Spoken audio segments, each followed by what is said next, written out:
So you want to replace your garden gate. Well, first of all, we need a gate. This is a 6 foot by 3 foot gate. Screws, security bolt, hinges, latch, tape measure, drill and drill driver, and a trusted spirit level. Before you fit any gate, we need to make sure that the gate frame is the right size. Now I know this one's the right size because I made it. What I did is I made this gate frame 20 mil wider than the gate, because obviously timber expands and retracts and it just stops there being any problems a little further down the line.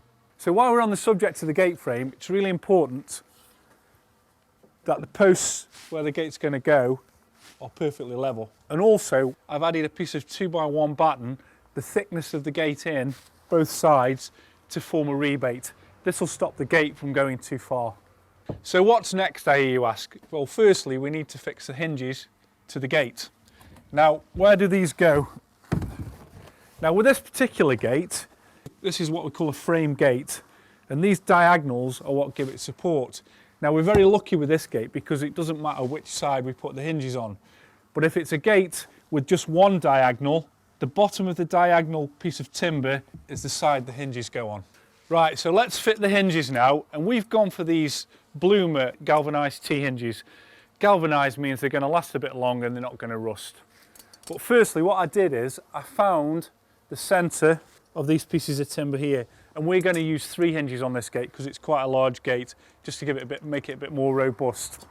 And then what we're going to do here now, if you can see those little niches at the end of the hinge there, they are going to go level with the outside of the gate, making sure we see that centre line through the centre holes.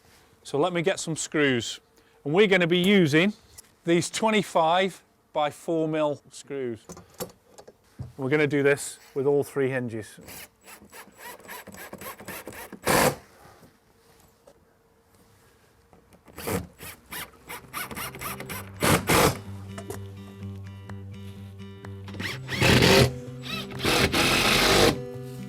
So that's all 3 hinges on. What we need to do now is put the gate into the frame.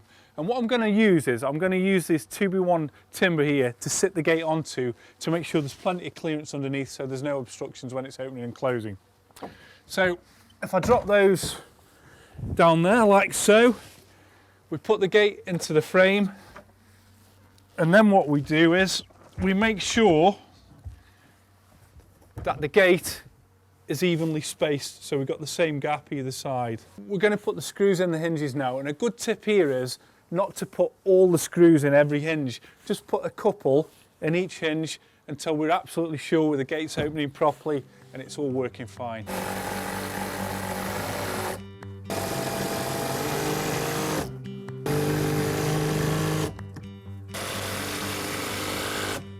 So that's opening and closing really nicely, as you can see, so we can put all the rest of the screws in now.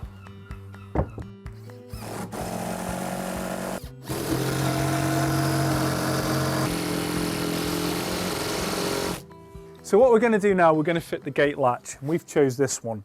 Now there's quite a few parts to it. That bit there is what it actually latches into, and that goes onto the gate frame. And we've got these 2 parts that need to go onto there like that. Now it's quite a small area to fit it all in, so it's worth spending a few minutes working it out. So I've worked out that we need to drill a hole there right through to the outside. That's big enough to take this connecting bar. This is the bar that connects the inside handle to the outside handle, so we can open it from both sides.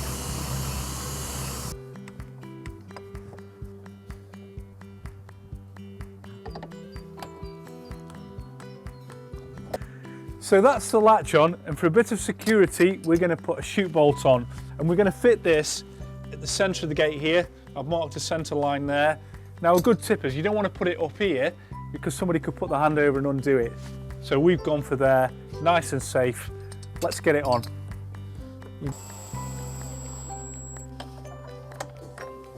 So there we go, the gate's done, looks really good, nice and secure. I'm off.